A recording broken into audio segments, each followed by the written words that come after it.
Coach, with a lot of stuff at stake this weekend, including national seeds and RPI and even standing in the SEC tournament, how do you guys maintain your focus and just take it one game at a time against a really good ball club coming in? We've never talked about it the entire year. We've never talked about our standing. We've never talked about the postseason. We've never talked about any of that. We just talk about each game. It's not cliche coach talk. It just, like, that's never come out of my mouth to them, and it won't. Just like every series, you might say this one's for a national seed, but why was not, grabbing that third game against Georgia or fighting it out to beat, you know what I mean? So it's just, again, back to you don't know which one it is or what's going to put you over the top in any situation. So whatever happens this weekend, we have a really good team. We're going to maintain our focus on pitch by pitch, game by game, and that's the truth of it. How much do you look at that stuff, behind closed doors when you're in your office, and what do you guys think about your standing, at least right now, entering the final? Yeah, I mean, I got to have some awareness of it, right? Like, if you ask me this question in the middle of the year, like, that truthful answer is, like, I have no idea because I don't. But as it gets to this point, there's parts of this job where you have to make sure you got to see what position your team's in and do things possible to put them in a better position. So, yeah, I mean, I don't think you can argue with what we've done this season, for sure. I mean, we have, was it 2 non-conference losses? I mean, currently second in the SEC, 16 SEC wins against some really quality opponents at home, proven the ability to win on the road, proven the ability to win in a lot of different ways. I think we've put ourselves in a great spot. So I'm super proud of our guys for that. And, yeah, we want to take care of business this weekend, but we feel like we got a pretty dangerous team that can win anywhere, anytime, any place, and we've shown that. Can you talk about Ben's performance this last week? Have you, in all your coaching experience, have you ever seen a guy come cold off the bench and have that kind of day? I don't know if I can't remember ever having anyone have that kind of day, period. Like, coached some really good players, some first-round picks, some All-Americans. I've never quite seen a day like that. And when you kind of peel back the day, too, I believe, 6 of those hits and 3 of those homers were all with 2 strikes in a weekend where we weren't very good with that. So, no, I mean, the difficulty level of it is can't be overstated from the standpoint that the guy hasn't played much. And it's not like basketball or a wide receiver. It's a completely different game. So it was, for a single-day performance, it's by far the best performance I've ever seen for a lot of different factors. And I mean, it was fun to watch. Sure. What can you say about your middle infield group with what they've had to do and shuffle throughout the entire season with injuries and stuff? Yeah, I mean, you got a guy with, like, basically, you got a guy who's playing on one leg, but a guy with a broken face, a guy that slips on the dirt and somehow, he didn't pull his hamstring running, right? He just, like, slipped awkwardly. And, so we need guys to come in there and play, and Royo did great. So I feel great about it because those are our guys, and they're tough. They're tough, and we gotta get them back full go. But even at not full go, like, run away from winning a series. So just because we got a tough, resilient group. Sure, it's hard to match a 7-for-7 type day, but just what do you think Royo can really take from that kind of outing that if he's going to be a guy that you are going to need to depend on as Boston gets better? I mean, he got out one time on the weekend, so if that doesn't lead to a ton of confidence and feeling like you're a really good player, I don't know what else can. So, I mean, he not only did that, he played well on defense, and I think it's when he got the hits. And, yeah, man, like, that was great. Like, one of the most phenomenal performance, if not the most. It was the best performance I've ever seen in a single day. So he should really take something from that because I don't know how many people have ever done that, to be honest with you. He was a guy that played a lot last season, hasn't played a lot this year. Just what have you seen from him throughout this season that maybe he was ready for that moment when his name was called? I think, the one thing I definitely know, he's been a good teammate the entire time. He's never been an issue, never had, honestly, one single, off the field or in the dugout problem with him. And again, we facilitate things for these guys to stay ready, and a big part of it is their job to stay ready. And how you stay ready is different for every guy. So for him, it's pretty evident that he did that. to Travis's question about injuries and kind of just the way you set up the lineup.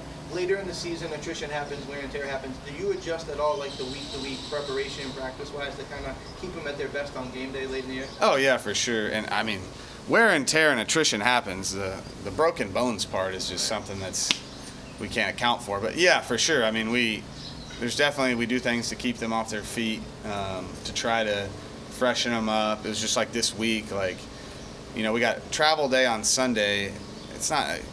Travel days aren't great off days, right? Because you're traveling on the bus. We had an hour bus trip, then a plane ride.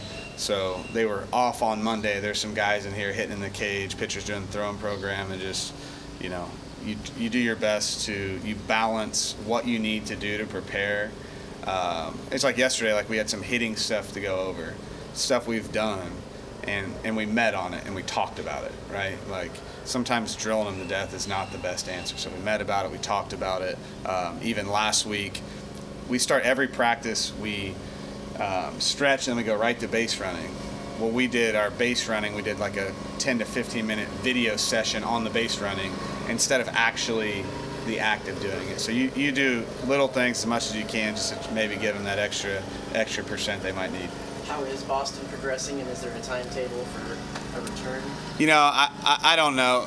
He's progressing well. I saw him this morning. He can see. And I know I said earlier on TexAgs, I wouldn't be shocked if he played. That's just me speaking on the fact that his toughness is something, it's unbelievable. So I wouldn't be shocked if he played, but at the same time, if he doesn't, I don't think anyone should think any different. You know what I mean? Like it's a tough deal. So we got to be smart with him. Looks great. I did our front toss routine with him yesterday, where he hits from some different angles and guys sitting down throwing to him. There was no difference in his hitting, right? But he wasn't taking ground balls or anything like that. So could you see him this weekend? Sure. Wouldn't shock me. If you didn't see him this weekend, it wouldn't shock me either. It really is kind of like a half a day by half a day progression, just kind of seeing where he's at. Speaking of progressions, how are Nico and Chris doing as they get closer and closer?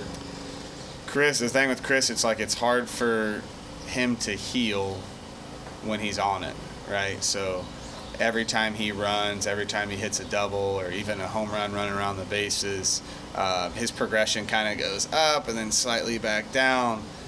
So it's kind of just day to day, week to week by how he gets better, because he'll get better and then you're only going to get better on that by not being on it, like, period. And he wants to play, and we don't have the luxury of him not playing.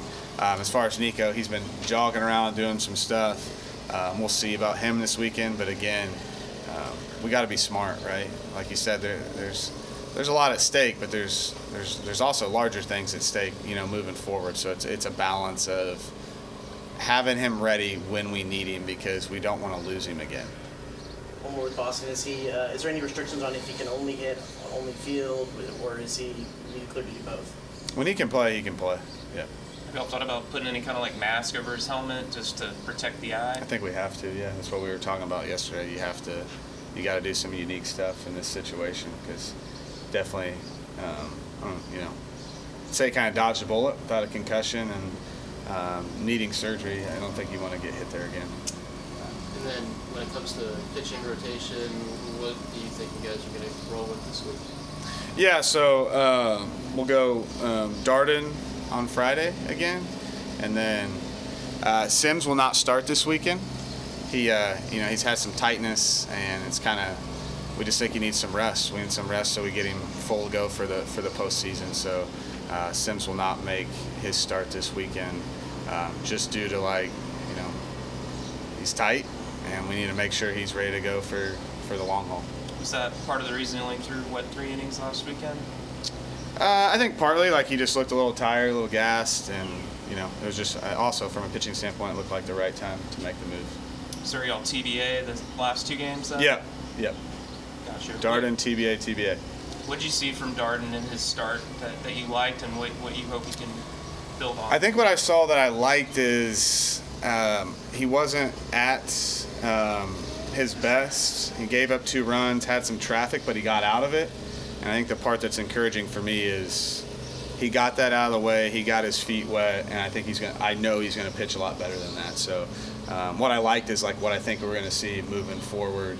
He got thrown out there for the first time on our team. He's done it before, obviously, at Clemson, but I like the fact that he wasn't his best at all, competed his way through. That's if you look, I think they had bases loaded twice or at least once in traffic, and he got out of it. How about Shane? How do you think he handled that bullpen? Oh, they did great job. I mean, came in. He's handled everything awesome the entire year, so I wasn't shocked. It's just kind of a change of pace for him, and he pitched well. What do you see from Mississippi State? I don't think we've asked you about what you're going to see from that ball. Extremely tough team. I mean, really good pitching. They can really hit. Yeah, I mean, they're good. They're good I think they're all bunched up in that same area where we're all kind of, similar teams. Some of us have some similarities, some differences, but just a freaking really good baseball team. And we're once again going to have our hands full, and these series are probably going to come down to a player or two. That's just what it is. You just don't know which one it is. You ever played an O'Connor team before? No. And I believe I'll be doing senior celebrations this weekend. What does it mean to celebrate those guys? Oh, a ton. I mean, it's definitely different, right? Because you have some seniors that have been here for a year, some guys that have been here for a long time, and I think there's some guys on the team that did senior day last year. I don't know if they're doing it this year or not. And then it's kind of awesome and it kind of sucks at the same time. Like you spend so much time with these guys and you get to know them, and they don't know it when they walk in here, whenever they walk in here, but this stuff goes by quick. And it's not just them too. I mean, we got every year this team, we have guys that don't get to celebrate senior day because they're junior drafts, but you never do that, right? You never. But yeah, it's awesome and it's not awesome at the same time, and it's for them, I hope they look back at their time here, and then hopefully, I think everyone that goes to Texas A&M, it changes your life in one way or another.